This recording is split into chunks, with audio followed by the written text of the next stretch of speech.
Ladies and gentlemen, today we're going to discuss Yelp and all of its benefits, quirks, and features.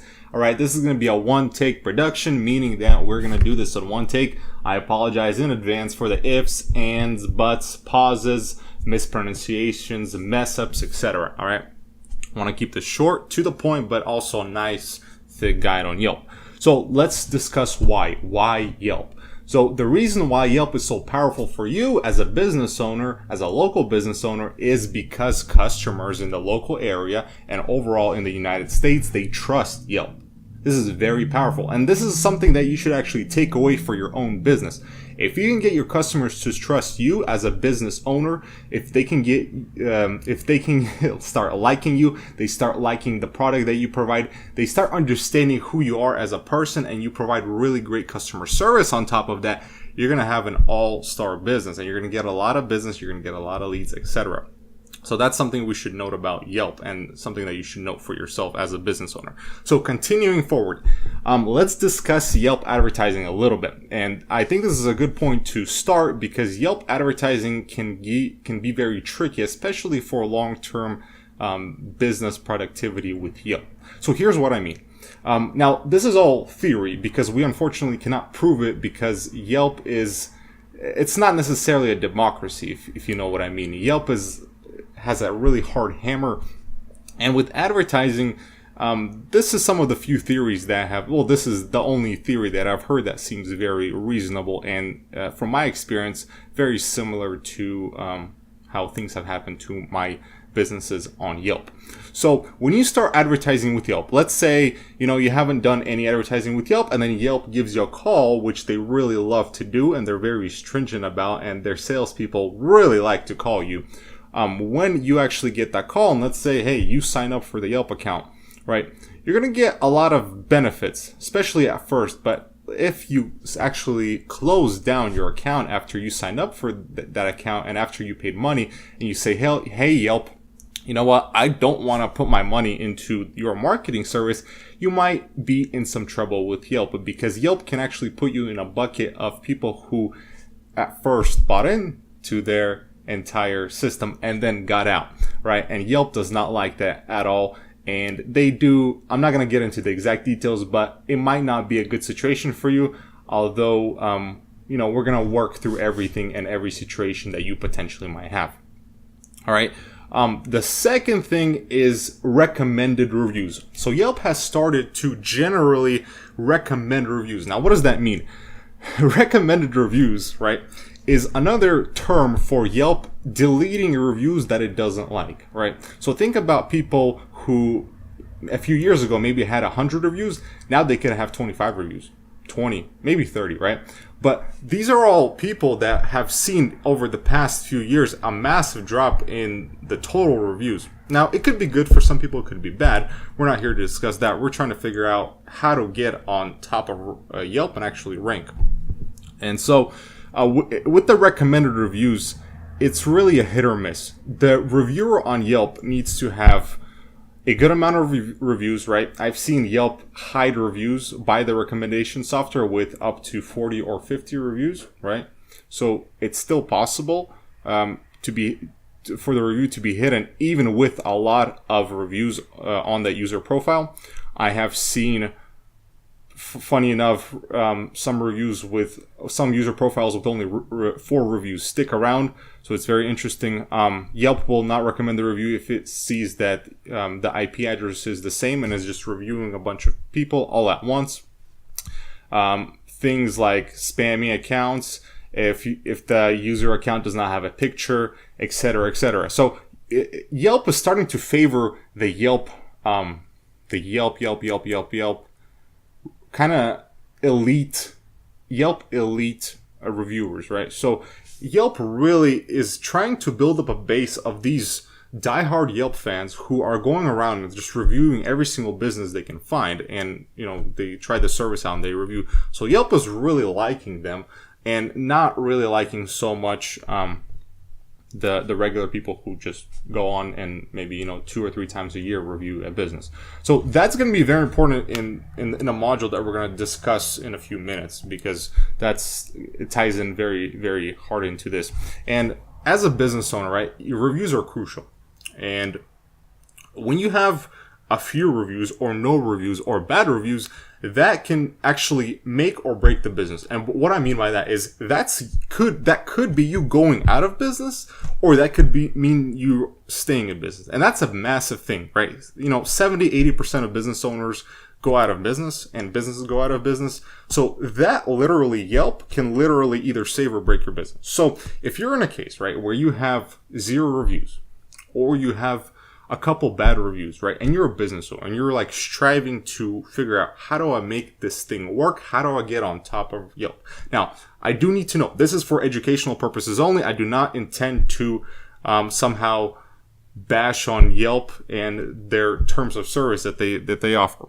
Well, one of the things is, so after I said that, right, one of the things is asking people for reviews. Now, Yelp clearly states on their website that they do not recommend you as a business owner ask your customers for reviews, right? Because potentially you could be biased and only ask the positive customers for reviews, which is like what normal business owners would do, right? You provide a great customer service, you want a good review after that.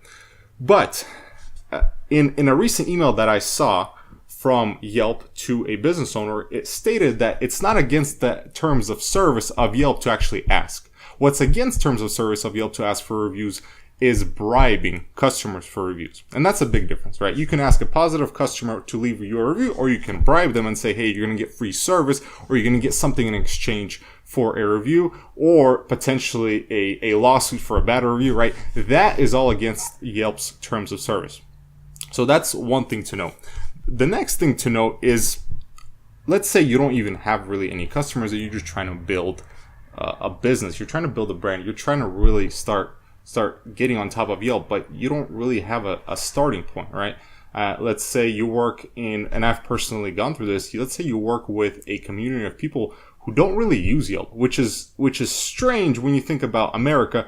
But there are certain demographics within America that just don't use Yelp, but you want to be on top of Yelp, or you have a couple bad reviews, or you're a business owner who's just starting out, right? And it's very hard to get business because you need established Yelp account, meaning like a business Yelp account, to rank you high with a lot of reviews to actually get business, right? It works like having reviews means you get a lot of business. So how do you actually get reviews, right? There's a few ways, and we don't need to hop into my computer. I can just literally talk about this. So the first way is, again, providing really great customer service and asking your customers actively for reviews. Not bribing them, but really asking them, right? Doing what you can from a customer service perspective, doing a nice follow-up. Maybe when you're finished providing your service, ask them to leave your review and say that it really means a lot to you, that a review will really change your business, and it will. It works very well. The next thing is, if you don't have that option, the next thing would be to find exchange reviews from different other business owners. So there's networks, right, that are on Facebook. There's some on eBay, and I think there's some on other social media platforms. And the way it works is you join a network, right? Let's say on Facebook's platform, it's called a group. So you join a group that is called a reviewers exchange group, or a Yelp review exchange group, or some kind of an exchange group, like a review exchange group, where there's a bunch of users that are posting that need reviews. So literally you just PM them, right? Direct message them and ask, hey, I'm looking for a review. How, is it possible for me to get a review done with you? Let's exchange reviews. And usually what's going to happen is they're going to request that you actually provide the copy for the review, and then you send it out to them, and they're going to post it on their behalf, and they're going to do the same for you. Now, here's where it's very important in terms of the copy that you get it right. Yelp tracks words in the review, right? So if you say something like a very small and generic review, Yelp has a much bigger chance of actually flagging that review and putting it in the not recommended section, which is where the recommendation software comes in, right? So one of the good ways to bypass, or at least try to bypass, that recommendation software is to leave and write a review that is very detailed, first of all, Second of all, it comes from a personal perspective and it has words like I, me, right? And the third, it has specific details, meaning like, hey, when John was cutting my hair, he really nailed the trim, right? He really got the trim right. My neck feels really good. I don't have extra hair sticking out. The length was great. When I came into John's place, John had a really nice smell. He had good furniture, not the best furniture, but it was comfortable to sit on. And John himself has a great personality. And John likes hair cutting. And so he knows how to cut hair. I can talk to him about my hairstyle and he knows exactly what to do with my hair by the way I describe it to him. John also has a lot of tool sets with cutting hair, so he has all the tools that are available to actually cut my hair, which is incredible. I've never seen a barbershop be able to do that. There was a waiting line to come into John's place, but I think it's worth the wait. And also, John charges fees that are X amount of dollars, and again, depending on whether that price point suits you, which it does suit me because of the quality and the kind of work that John provides. It was a phenomenal experience. So I would come again, but again, look at the price point where John is sitting at. So a very detailed review like that is much less likely to be flagged as a non-recommended review than if it's just some kind of, oh, John did a wonderful service, I definitely recommend him, right? That review is probably 99% going to get flagged. Another tip is, before you ask the business owner for that review exchange, what you should think about is requesting their profile. Actually, ask them to send you their profile or the profile they're going to be posting the review from.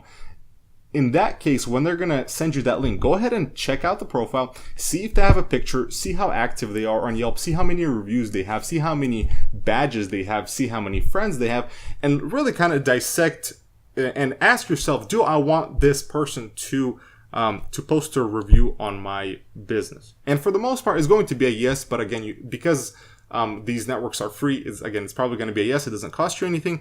But just ask yourself that question. And if that reviewer does not have a picture, has maybe 1 or 2 reviews, then I wouldn't do it. I would just move on and figure out what to do next. Or what I mean is find other business owners who need reviews who have good profiles. Another thing that you should consider is when you're writing the copy, right? What I just described to you, consider going into other towns and looking for the same services that you provide and modeling some of the reviewers' copy that have actually been approved by Yelp and not hidden in the not recommended section. So that's another note for you to consider that might help out, because that's going to teach you the types of words, the type of language, the type of formatting that Yelp actually likes and does not filter. And when you're doing that, make sure it's not a recent review, because with recent reviews, Yelp still has not had the time to digest them and go through their recommendation software. So look at more established reviews, look at the wording, etc. Figure out what's going on. So next section. If for whatever reason you do not want to go that route through the Yelp exchange review, you can consider paying for Yelp reviews. Now, unfortunately, it's very hard to find a lot of people that you can pay for Yelp reviews. There are some, and one of the best places to get people to write reviews for money for you would be eBay. There's a few sellers on eBay who you pay money for, and they'll write reviews for you, and those reviews stick, or you get your money back. But you need to at first send them a message and specify that, hey, if your review doesn't stick within a couple of weeks, right, or a few days, whatever works for you, then I'm going to request a refund from eBay. So again, that's something very important to consider. So I have had experience where some reviewers have actually posted the review first, and then if it stuck, that's when they requested payment. That is very beneficial, because then you're pretty much guaranteeing, and then in that case, I would wait from 2 to 4 days. If the review sticks, I would go ahead and send out the payment. So that pretty much covers it. If you have any more questions, go ahead and leave them down below as a comment. go ahead and subscribe for more free awesome information about how to build a local business and just business in general, on online business things and videos. And go ahead and like this video. That helps out this channel a bunch. That's it. Thank you so much for watching, and I'll see you next time.